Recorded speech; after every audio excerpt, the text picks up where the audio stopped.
अगस्त 2019 जब केंद्र की मोदी सरकार ने जम्मू कश्मीर में अनुच्छेद 370 को निष्प्रभावी किया तो वह शख्स उस समय जम्मू कश्मीर का उपराज्यपाल था, लेकिन थोड़े ही समय बाद उसने मोदी सरकार से बगावत कर दी।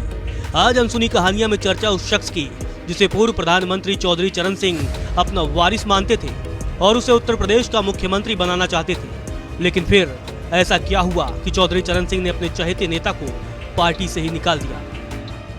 आज अनसुनी कहानियां में बात उस शख्स की जिसने इंदिरा गांधी का विरोध किया, लेकिन बाद में वह कांग्रेस में शामिल हो गया। आज अनसुनी कहानियां में चर्चा राजीव गांधी, संजय गांधी के दोस्त और नरेंद्र मोदी के सबसे बड़े दुश्मन सत्यपाल मलिक की। लड़ाई तो ये अल्टीमेट जाएगी 24 तक। ये गवर्नमेंट तो कुछ भी कर सकती है, मरवा भी सकती है, अरेस्ट भी कर सकती है, but I am not bothered, I am ready to fight. लेकिन भैया कहते थे कि दिल्ली बहुत खराब जगह है, यहाँ के आदमी बदल जाता है, तो ये दिल्ली आके बदल गए, पता नहीं क्या हुआ है। अगस्त 2018 में मोदी सरकार ने बिहार के तत्कालीन राज्यपाल सत्यपाल मलिक को जम्मू कश्मीर का उपराज्यपाल बनाकर भेजा। ठीक एक साल बाद दोबारा सत्ता में आने के बाद मोदी सरकार ने जम्मू कश्मीर से अनुच्छेद 370 को निष्प्रभावी कर दिया।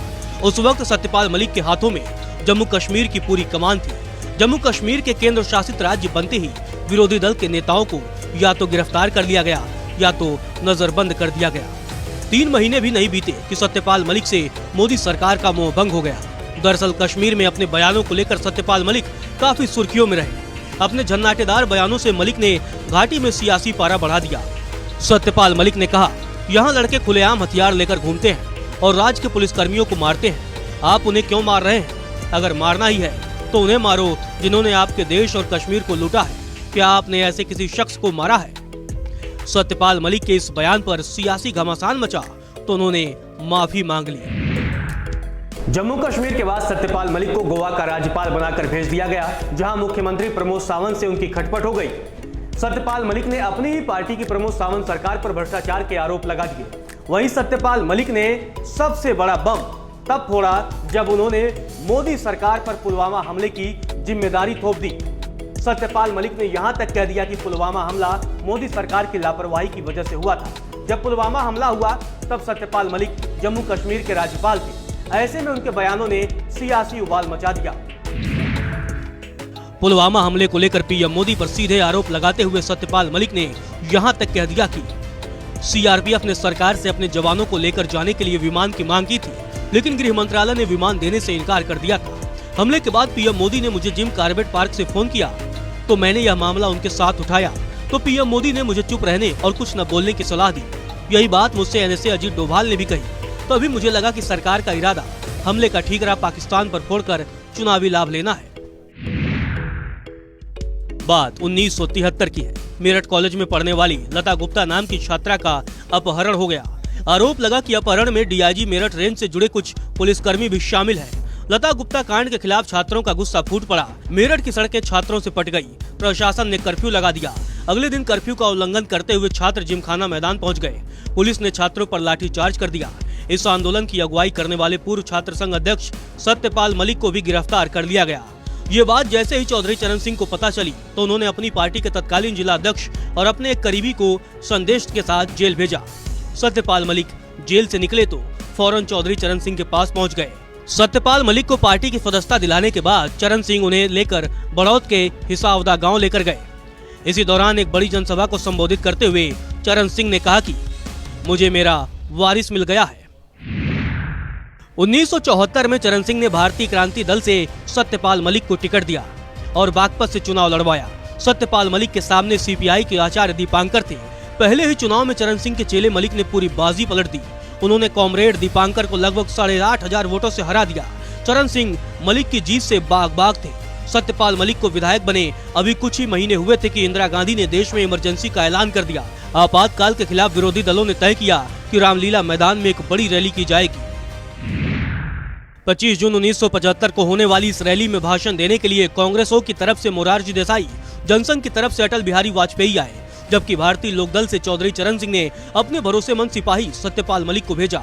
दिग्गजों के बीच भाषण देने पहुंचे मलिक की उम्र उस समय 29 साल थी। हालांकि सत्यपाल मलिक के लिए दिल्ली पहुंचना आसान नहीं था। उनके कुछ दोस्त जेएनयू और आईआईटी में रहते थे। सत्यपाल मलिक के खिलाफ सरकार ने गिरफ्तारी वारंट जारी किया था। गिरफ्तारी से बचने के लिए मलिक हॉस्टल में रुके।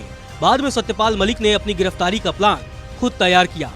मलिक ने अपनी गिरफ्तारी का स्थान हापुड़ में होने वाले गढ़ मेले को चुना, जहां उनकी गिरफ्तारी हुई। पुलिस ने सत्यपाल मलिक को गिरफ्तार कर मेरठ जेल भेज दिया। इसके बाद फतेहगढ़ जेल, फिर दिल्ली के तिहाड़ जेल भेज दिया गया। तिहाड़ में सत्यपाल मलिक उसी बैरक में पहुंच गए जिसमें चौधरी चरण सिंह को रखा गया था। आपातकाल खत्म होने के बाद सभी विरोधी नेताओं को जेल की चंगुल से आजादी मिली। सत्यपाल मलिक भी तिहाड़ जेल से बाहर आए, लेकिन एक सियासी घटनाक्रम ने सत्यपाल मलिक की मुश्किलें बढ़ा दी। दरअसल चौधरी चरण सिंह ने अपने चहेते सत्यपाल मलिक को पार्टी से बाहर का रास्ता दिखा दिया। दरअसल जनता पार्टी में राष्ट्रीय अध्यक्ष और प्रधानमंत्री पद को लेकर सिर फुटअव्वल चल रही थी। मोरारजी देसाई राष्ट्रीय अध्यक्ष बने और चौधरी चरण सिंह उपाध्यक्ष बने। मोरारजी देसाई का प्रधानमंत्री बनना लगभग तय था, जबकि चरण सिंह अपने भविष्य को लेकर असमंजस में थे। उन्होंने सत्यपाल मलिक को इशारा किया, जिसके बाद से सत्यपाल मलिक और बीजू पटनायक जयप्रकाश नारायण के पास पहुंचे। उन्होंने जेपी को इस बात के लिए राजी किया कि उत्तर भारत की लगभग 365 सीटों का बंटवारा चरण सिंह करेंगे और बाकी बची सीटों का मोरारजी देसाई। ये फॉर्मूला अभी तय हो ही रहा था कि आरएसएस से जुड़े नेताओं ने सत्यपाल मलिक के साथ खेला कर दिया।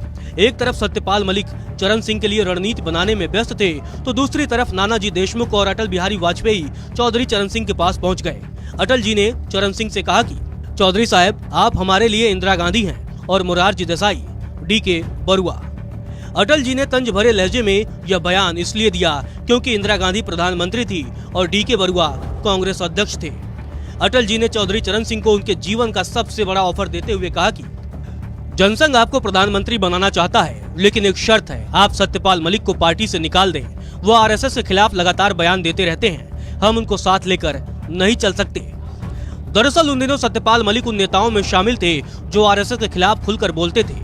अटल जी का प्रस्ताव सुनने के बाद चौधरी चरण सिंह दुविधा में पड़ गए, लेकिन सियासत के माहिर खिलाड़ी चरण सिंह ने अपने प्रिय नेता की कुर्बानी दे दी और सत्यपाल मलिक को 6 साल के लिए राष्ट्रीय लोकदल से निष्कासित कर दिया। इधर चरण सिंह ने सत्यपाल मलिक को पार्टी से निकाला, उधर जेपी ने मोरारजी देसाई के नाम पर प्रधानमंत्री पद की मुहर लगा दी। जेपी ने चरण सिंह को गृह मंत्री बनाया। यहाँ गौर करने वाली बात यह है कि भले ही अटल जी चरण सिंह के पास प्रधानमंत्री पद का ऑफर लेकर जरूर गए थे, लेकिन जनसंघ मोरारजी देसाई के साथ था। पार्टी से बाहर निकाले जाने के बाद सत्यपाल मलिक ने ग्रामीण युवा संगठन बना लिया। दिल्ली के साउथ एवेन्यू में एमपीज क्लब में वे अपने साथियों के साथ बैठक कर रहे थे। तभी उन्हें खबर मिली कि मोरारजी देसाई ने बीमारी का हवाला देकर चरण सिंह को गृह मंत्री पद से हटा दिया है। उन दिनों चरण सिंह स्वास्थ्य लाभ लेने के लिए सूरजकुंड चले गए थे। सत्यपाल मलिक अपने साथियों के साथ सूरजकुंड पहुंच गए। घर के बाहर चरण सिंह के समर्थन में नारेबाजी शुरू हो गई। उस समय चरण सिंह अपने लॉन में बैठकर किसी से बात कर रहे थे। उन्होंने देखा तो उनका चेला बाहर खड़ा था। उन्होंने सत्यपाल मलिक को अंदर बुलाया और 15 मिनट तक बातचीत की। सत्यपाल मलिक घर लौटे तो चरण सिंह दिल्ली लौटे। मंत्री पद को लेकर मान मनोबल का दौर चला तो चरण सिंह को वित्त मंत्रालय मिला। सत्यपाल मलिक को पार्टी से निकालने के बाद चौधरी चरण सिंह के मन में एक बात लगातार खटक रही थी। उन्होंने अपने साथियों से कहा कि सत्यपाल को बता दो कि मुझे उसकी जरूरत है। उस समय चरण सिंह 5 रेस कोर्स वाले बंगले में रहा करते थे। सत्यपाल मलिक उनके घर पहुंचे। चरण सिंह ने मलिक से अपने दिल की बात कही। सत्यपाल, अगर मेरे से गलती नहीं कराई गई होती तो मैं तुम्हें 1977 में उत्तर प्रदेश का मुख्यमंत्री बनाना चाहता था। चौधरी चरण सिंह के कहने पर सत्यपाल मलिक राष्ट्रीय लोकदल में वापस लौट आए। इस बार उन्हें चौधरी चरण सिंह को प्रधानमंत्री बनाने की जिम्मेदारी सौंपी गई। राजनारायण और सत्यपाल मलिक चौधरी चरण सिंह की सरकार बनाने के लिए इंदिरा गांधी के पास समर्थन मांगने गए। आखिरकार चरण सिंह प्रधानमंत्री की कुर्सी पर बैठ गए। सत्यपाल मलिक से प्रभावित होकर 1980 में चौधरी चरण सिंह ने उन्हें पार्टी का महासचिव बना दिया और राज्यसभा भेज दिया। चौधरी चरण सिंह ने अपने वारिस सत्यपाल मलिक को राज्यसभा भेजा तो देवीलाल समेत पार्टी के दूसरे नेताओं ने विरोध करना शुरू कर दिया। ऐसा कहा जाता है कि उनके इस फैसले के खिलाफ घर के अंदर से भी आवाजें आने लगी थी। चरण सिंह घर का विरोध झेल नहीं पाए और उन्होंने 1984 में सत्यपाल मलिक को पार्टी से निष्कासित कर दिया। इस बार सत्यपाल को नोटिस तक नहीं दिया गया। चरण सिंह के रवैये से सत्यपाल मलिक निराश हुए, लेकिन इस बार उन्होंने आगे बढ़ने का मन बना लिया। 1984 में सत्यपाल मलिक ने कांग्रेस का दामन थाम लिया। कांग्रेस में मलिक अरुण नेहरू के काफी करीबी हो गए, जिसका लाभ सत्यपाल को मिला। राजीव गांधी ने सत्यपाल मलिक को राज्यसभा भेज दिया। हालांकि कांग्रेस के साथ सत्यपाल मलिक की यारी ज्यादा लंबी नहीं चली। बात 1987 की है। प्रधानमंत्री राजीव गांधी पर बोफोर्स घोटाले का आरोप लगा, उसी समय वीपी सिंह ने नई पार्टी बना ली थी।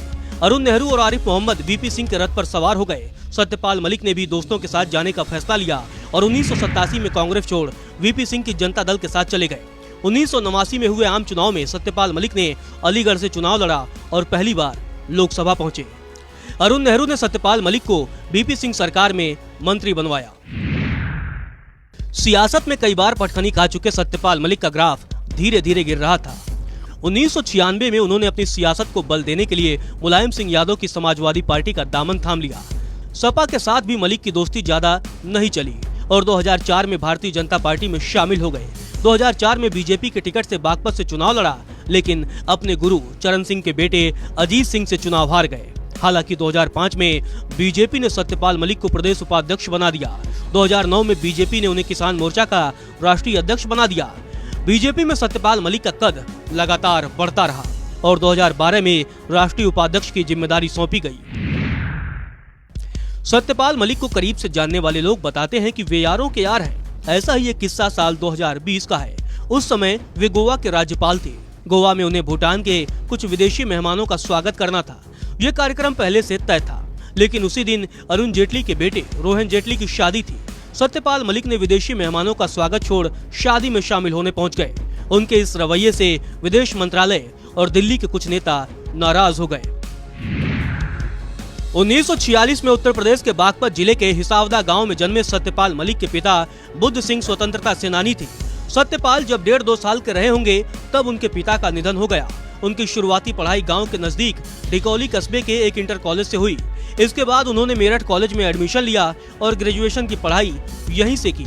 बाद में यहीं से वकालत भी किया। पढ़ाई के दौरान से ही सत्यपाल छात्र राजनीति में एक्टिव हो गए। 1967 में हुए छात्र संघ के चुनाव में सत्यपाल मलिक ने भी पर्चा भर दिया और जीत दर्ज की। छात्र संघ अध्यक्ष बनते ही सत्यपाल मलिक ने ऐलान कर दिया कि कॉलेज में किसी पार्टी के नेता की एंट्री नहीं होने देंगे, खासकर किसी कांग्रेसी नेता की। 1967 में सत्यपाल मलिक ने कुछ ऐसा कर दिया कि पूरे देश का ध्यान उन पर गया। अंग्रेजी के खिलाफ छात्रों का गुस्सा बढ़ रहा था। सत्यपाल मलिक ने इस गुस्से को और हवा दे दी। इस गुस्से की धमक दिल्ली तक पहुंची। छात्रों ने संसद के घेराव का ऐलान कर दिया। खुद सत्यपाल मलिक इस आंदोलन की अगुवाई कर रहे थे। मामला इतना बढ़ गया कि संसद के आसपास शूट एट साइट का ऑर्डर दे दिया गया।